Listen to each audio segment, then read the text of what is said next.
That is clinical case discussion part 7. Okay, so I'm sure it is helping you a lot, this type of discussion, and this is a good way to revise ourselves, because this is a review, and we have done almost the whole MBBS. So different, scenario are collected from different parts, and then we can discuss here. See here, which one of the following condition is not associated with an increased risk of colorectal cancer? Now, some other type of question now, direct type of questions. So we need to give explanations and we need to rule them out one after other. This type of questions now. Which one of the following is not associated with increased risk of colorectal cancer? Familial adenomatous polyposis, Osler-Weber-Rendu syndrome, Peuse-Jeghers syndrome, primary sclerosing cholangitis, and ulcerative colitis. Anybody wants to guess or want to give reason here? Sir, Yes. Osler-Weber-Rendu syndrome. Okay, please provide some explanation. Because sir, it lead to and childhood it lead to port one stand which lead to a mental retardation and it involve the brain, sir. Okay, I'll come to you. Is it Abdul Khalik, right? Yes, sir. Yes. Okay, I'll come to your explanation. Okay, let me hear some more answer here. Anybody else? sir, yes, sir. Mm-hmm. Sir, familial adenomatous polyposis is highly associated with colorectal carcinoma. If the polyps are more than hundreds, and Peuse-Jeghers syndrome itself can rise to colorectal association with colorectal carcinoma with the hyperpigmentation of oral mucosa, such as lips and internally, and primary sclerosing cholangitis and ulcerative colitis is clearly they can also be associated with the colorectal carcinoma. So I will go for option B, sir. So you are also going for option B, and you are also excluding them one after other. And the reason you have given are absolutely correct. Okay, both of you are right in choosing Osler-Weber-Rendu syndrome. Very good. This Osler-Weber-Rendu syndrome is also known as hereditary hemorrhagic telangiectasia (HHT). Hereditary hemorrhagic telangiectasia. This is autosomal dominant condition where there are multiple hemangiomas are developed in the visceral organ, okay, here and there in the body, and they can really bleed. They can just burst and bleed, and they can cause problem because of that hemorrhage. They are not precarcinogenic state, or they do not directly lead to cancer. Whereas familial adenomatous polyposis, 100% of the patient after the age of 40 develops colon cancer. 100%. So this is the strongest risk factor you can think of. Peuse-Jeghers syndrome is definitely right. This is also one of the risk factor, predisposing factor we can say for the development of colorectal cancer. And we diagnose this Peuse-Jeghers syndrome by examining the oral cavity of the patient. There is hyperpigmentation in the oral cavity, and if we do colonoscopy, there are multiple colonic polyp as well. Primary sclerosing cholangitis and ulcerative colitis, remember, they are occur together in many patients. PSC is extra-intestinal manifestation of ulcerative colitis. So whatever risk ulcerative colitis is carrying, primary sclerosing cholangitis is also having the same risk. And we have studied it before. Among Crohn's disease and ulcerative colitis can definitely lead to colorectal cancer. Crohn's disease can also lead, but the chances are much more higher in ulcerative colitis. So let's see the explanation which is given here. See this. So the answer is Osler-Weber-Rendu syndrome, and this is also known as hereditary hemorrhagic telangiectasia. Is an autosomal dominant disorder associated with epistaxis, that is bleeding from the nose, cerebral, GI, hepatic, and pulmonary AB malformation, and mucocutaneous telangiectasia that can cause bleeding. And by causing bleeding over a period of time, they can also lead to iron deficiency anemia. Okay, that is always there, especially if they cause bleeding in the tract, like a GI tract. They are not associated with any cancer. So remember, this can be asked as a separate question in the exam. Whereas familial adenomatous polyposis is an inherited condition where there are more than 100 adenomatous polyp in the colon, and it has a high malignant potential. Remember the thing which we have studied in pathology, after the age of 40, 100% of the patient with FAP develop colon cancer.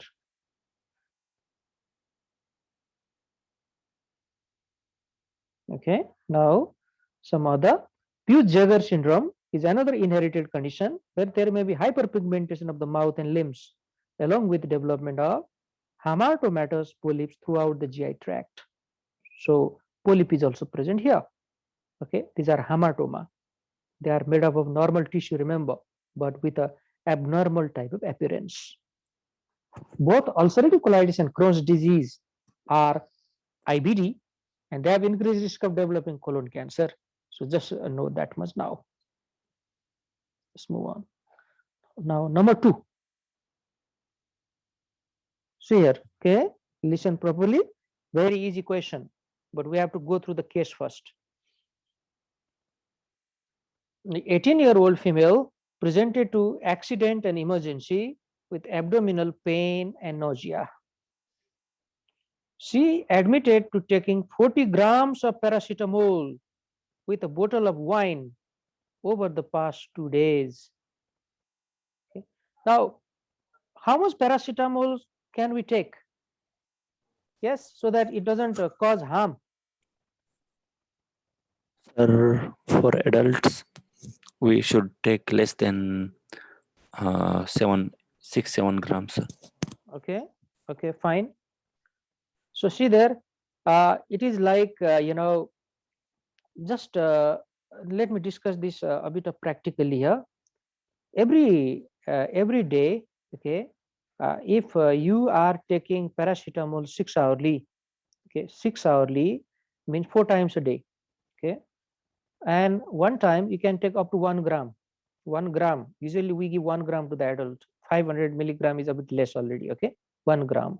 So 4 gram you can safely take in a day.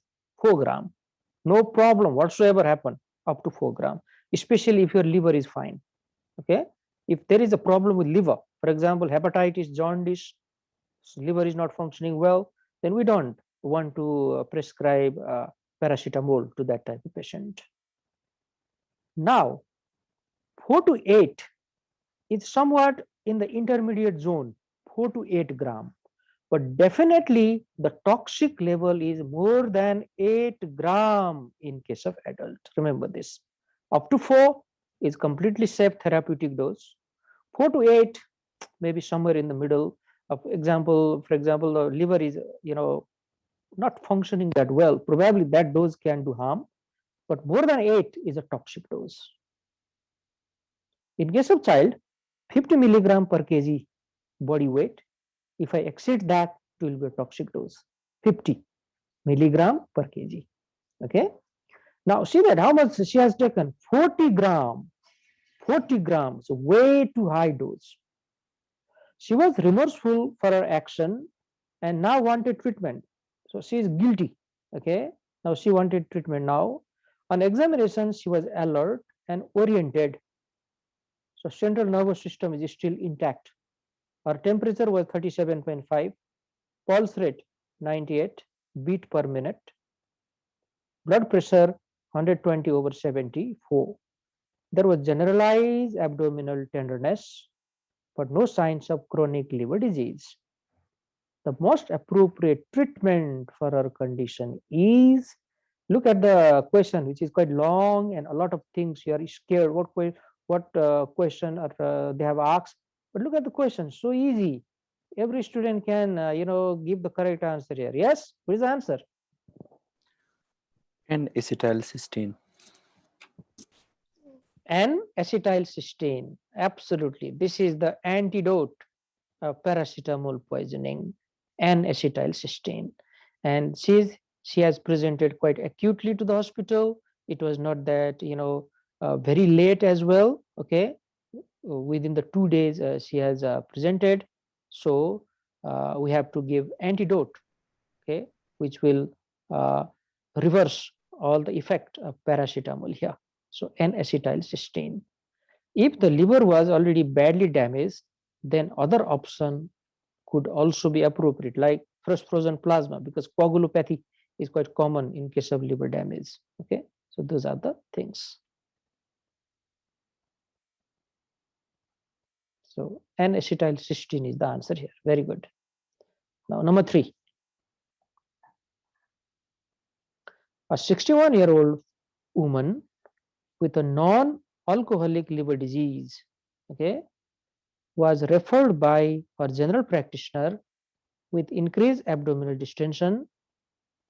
See this? So what is the cause of abdominal distension in this alcoholic female? See this? What is the cause? Exactly. Cirrhosis of the liver with portal hypertension. Very good. So probably she is having ascites there. Okay, she is having ascites. Her weight had increased by 5 kg over the past week. She used to drink 30 units of alcohol per week, 30 units per week, but had now stopped drinking alcohol. She was not on any medication. On examination, she was apyrexial, no fever, and was not in distress. Okay, she was not having any breathing difficulty. Her pulse was 88 per minute, regular, and blood pressure was 110 over 78 millimeter mercury. She had multiple spider nevi and moderate abdominal distension with obvious shifting dullness. Now, clear-cut picture of ascites here. And spider nevi means what? What are these? Sir, these are No. vein and vena cava territory, and that's because of estrogen, which cannot be metabolized by liver because liver is damaged. Absolutely. You can simply say, these are the features of cirrhosis of the liver or chronic liver disease. Absolutely. And he has given the explanation for its mechanism also. These spider nevi are the dilated arteriole. They are dilated arteriole. Okay. From the periphery of those arteriole, multiple small capillaries can be seen. Exactly looks like a spider. They are seen in superior vena cava territory, means on the upper part of the chest, around the nipple area, okay, or the lower part of the neck. These are the appropriate site for them, and they occur because of estrogen presence in the body, because estrogen cannot be metabolized quickly by the liver. Liver is already damaged. Routine blood tests have revealed no electrolyte or clotting abnormalities.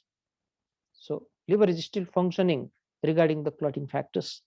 The most appropriate treatment for this patient now, they're not asking for any diagnosis. They're asking for what is this appropriate treatment for this type of ascites. Okay, ascites is the main problem here in this patient. Is it ciprofloxacin? Is it diazepam? Is it digoxin?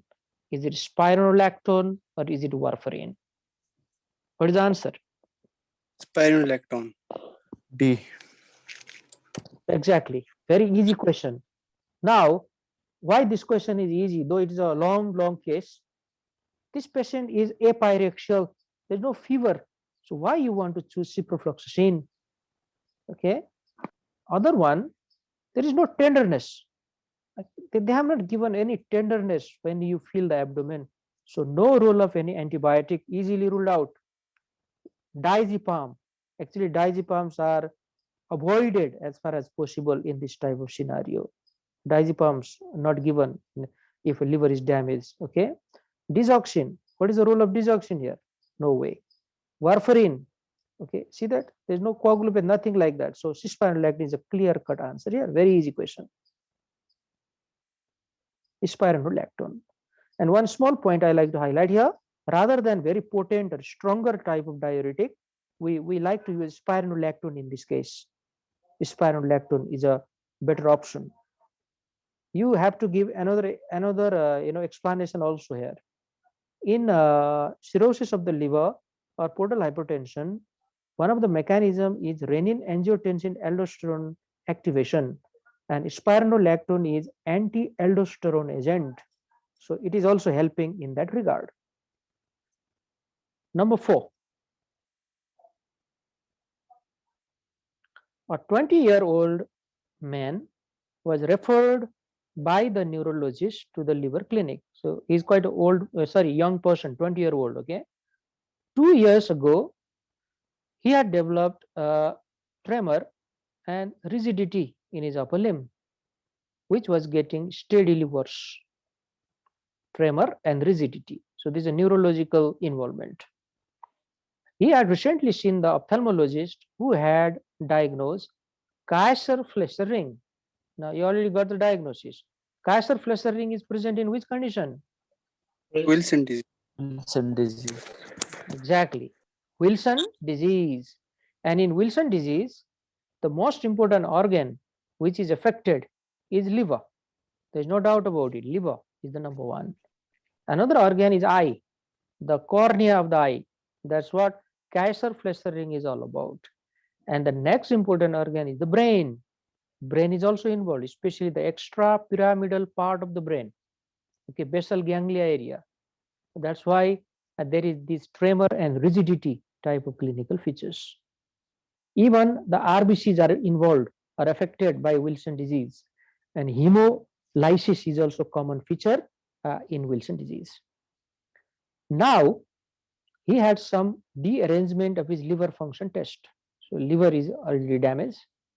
He does not drink alcohol and has no risk factors for viral hepatitis. On examination, he was mildly jaundiced and had hepatomegaly. So many clinical features are given. The most appropriate investigation to establish the diagnosis is very easy question. See that? The long case, very good case. Actually, we know so many things about the Wilson disease. But look what the question they have asked. The most appropriate investigation. So what is the answer? D. D. Ceruloplasmin. Okay. What is ceruloplasmin? Which carry the copper. Exactly. It is the protein, okay, which carries the copper. Ceruloplasmin. Yes. This ceruloplasmin is decreased in case of Wilson's disease. And other options are not correct here. Alpha-1 antitrypsin deficiency is the condition where alpha-1 antitrypsin deficiency decreases. Antimitochondrial antibody present in primary biliary cirrhosis. Okay, one of the case we have discussed today. Autoimmune profile for autoimmune hepatitis. There are so many different types of autoantibody like anti-liver, kidney, microsomal antibody, okay, and anti-cytosol antibody like that.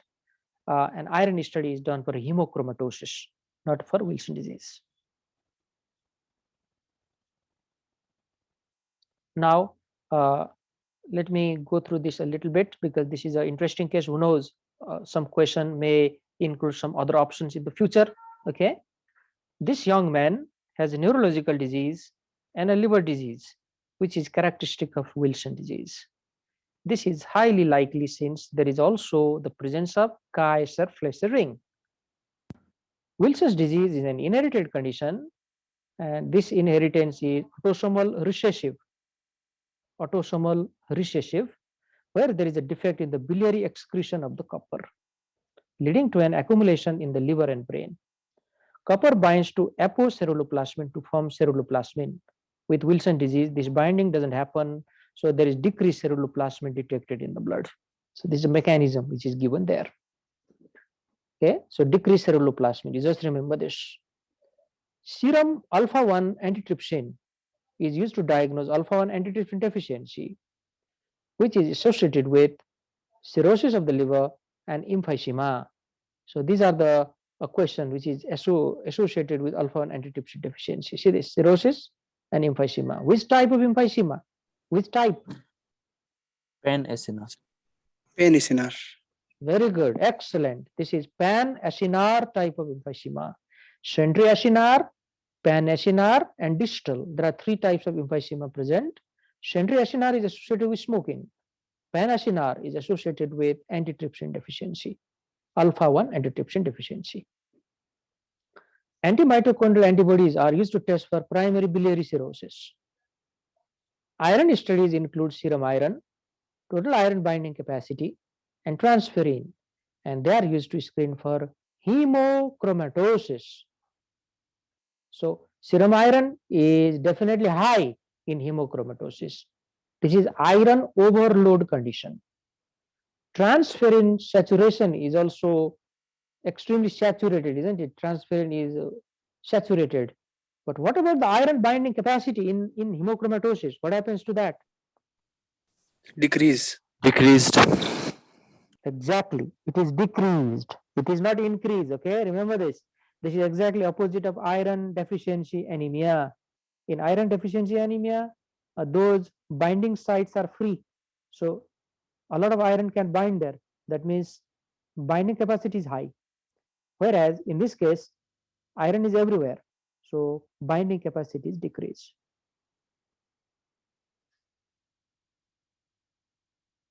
Okay. Let's go and talk about some another interesting case. Okay, this is also very interesting one. See here, a 56-year-old woman was referred to the gastroenterology clinic because of watery diarrhea for the past 4 months. This is a case of watery diarrhea for the past 4 months. She opens her bowel. She opens her bowel up to 15 times per day. Now, if the frequency of stool is more than 3 times per day, we call it diarrhea. In this case, 15 times per day. But there is no blood on the stool. This is associated with crampy type of abdominal pain, but no nausea or vomiting. So abdominal pain is there. Her weight has dropped by 7 kg in that time. The past 4 months, 7 kg. But we don't know what is the original weight there. So probably this is significant weight loss. Recently, she has developed episodes of facial and neck flushing, which could last several minutes but resolve spontaneously. Okay, so facial and neck flushing is there. Probably this is a case of telangiectasia, dilated superficial blood vessels on the face and neck, and they resolving themselves. So it's a episodic type of phenomena. There is no other previous medical or drug history, and she has not traveled abroad recently. So no travel history. On examination, she was apyrexial, no fever, but had some generalized abdominal tenderness and 2 centimeter hepatomegaly. Liver is already enlarged. The most likely diagnosis in this case, after considering everything, is carcinoid syndrome. Carcinoid. Exactly. Wait, let me finish this first. Colorectal carcinoma, Cushing syndrome, giardiasis, or Whipple's disease. Yes, somebody is saying carcinoid syndrome. Can you give reason, please? It is a syndrome where there will be secretion of 5-hydroxytryptamine or serotonin, sir, which can cause this diarrhea and facial and neck flushing, sir. Good, good. So he's absolutely right. Okay, this is a case of excessive serotonin level. Okay, excessive serotonin level, probably by the carcinoid tumor. And this carcinoid tumor usually develops in the appendix. That is the first site where the tumor develops, and from there the tumor metastasizes to the liver. In the liver, it can grow very big, and then it can secrete large amount of serotonin. This serotonin circulate in our body and can cause a lot of clinical problem like this, which are exactly written here. Watery diarrhea. Okay, this telangiectatic Excuse me, feature. sir. Yes. Anything?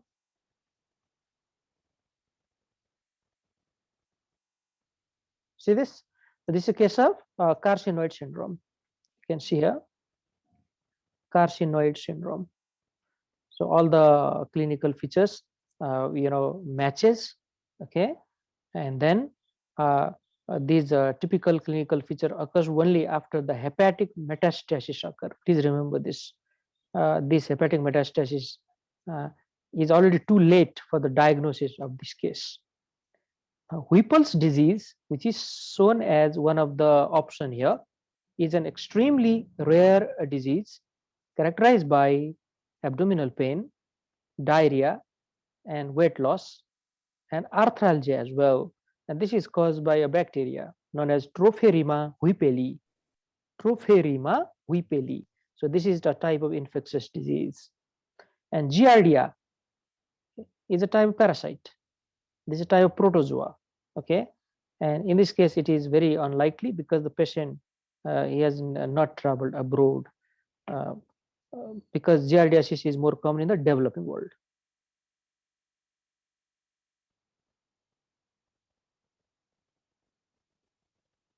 Now, okay, we are coming towards the end now.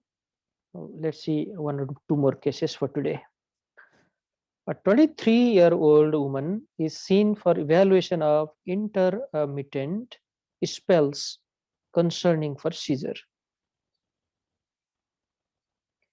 The presence of which of the following characteristics of a spell would be more suggestive of epileptic seizure as opposed to psychogenic non-epileptic event?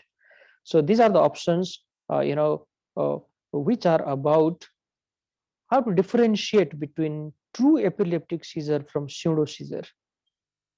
So is it ictal eye closure? Is it opistotonic posturing? Is it side-to-side head movement? Is it stuttering quality of speech, or is it tongue biting? Yes, who can answer this? It is option E, sir. It is option E. Okay. So why Yes, why you are saying this? Sir, I want to say one sentence. In psychogenic non-epileptic event seizure, the patient will literally not harm himself. Good. Yes. So your answer is tongue biting. Very good explanation you have given. Excellent. Okay. But remember, this type of cases are quite common when you start your clinical practice, especially in the hospital. If you work in the neurology clinic or even in the accident and emergency department of the hospital, this type of cases keep on coming. So we should make sure how to differentiate it, whether they are a case of hysteria, okay, also known as conversion disorder these days, or are they cases of true epilepsy or seizure. So ictal eye closure, okay, even the person who is malingering or who is having conversion disorder can close the eye forcefully and you cannot open it. This can happen. Opistotonic posturing, it can be attained by that person who is having this non-epileptic event. Side-to-side head movement can produce by that patient or person. Stuttering quality of speech is not very difficult to produce, but tongue biting is absolutely right. A person who is feigning, okay, who is malingering, who is having this non-epileptic event will never harm himself or herself. So they will never bite their tongue. This is purely a feature of uncontrolled phenomena which occurs in seizure disorder, especially in grand mal seizure. Okay, grand mal type of seizure, where the person is having generalized tonic-clonic seizure. The person is unconscious. Okay, the person passes stool and urine on the cloth. Never forget it. This is so common during true epilepsy or seizure disorder. Okay, the person bite the tongue, roll the eye upward, cannot control himself or herself. They'll fall on the ground with a bang, and sometimes they injure themselves, which is never seen in a person who is feigning the epileptic attack.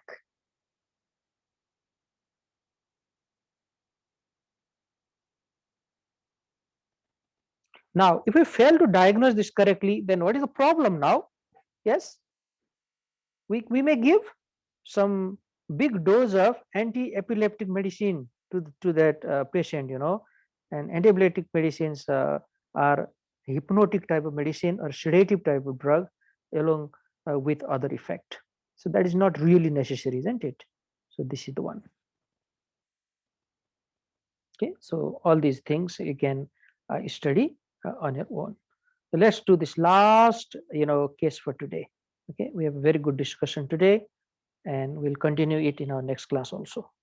A 55-year-old man has noticed sharp pain in his right lower extremity for the past 2 months. Magnetic resonance imaging of his spine shows impingement on a spinal nerve root by a herniated structure located between L5 and S1. So this is a case of PIBD, okay, prolapsed intervertebral disc. From which of the following embryonic derivative does this herniated structure arise? Is it notochord? Is it amnion? Is it cloaca? Is it lateral plate mesoderm, or is it neural crest shells? What is the answer? It's notochord. Okay. What is that structure which is herniated outwards? Nucleus pulposus. Exactly. Now that prolapsed intervertebral disc has two components or two parts: nucleus pulposus and annulus fibrosus. Annulus fibrosus is ruptured and nucleus pulposus is herniated, and it is giving pressure to the nerve root. So nucleus pulposus is developed from notochord. Okay, so that is the correct answer in this question. Okay, let me stop here for today. We'll see tomorrow. Okay, so at the end, I like to request you all to like the video as much as possible, share it among your friends, and subscribe to the channel so that it will encourage me a lot for the future videos and recordings. Thank you so much.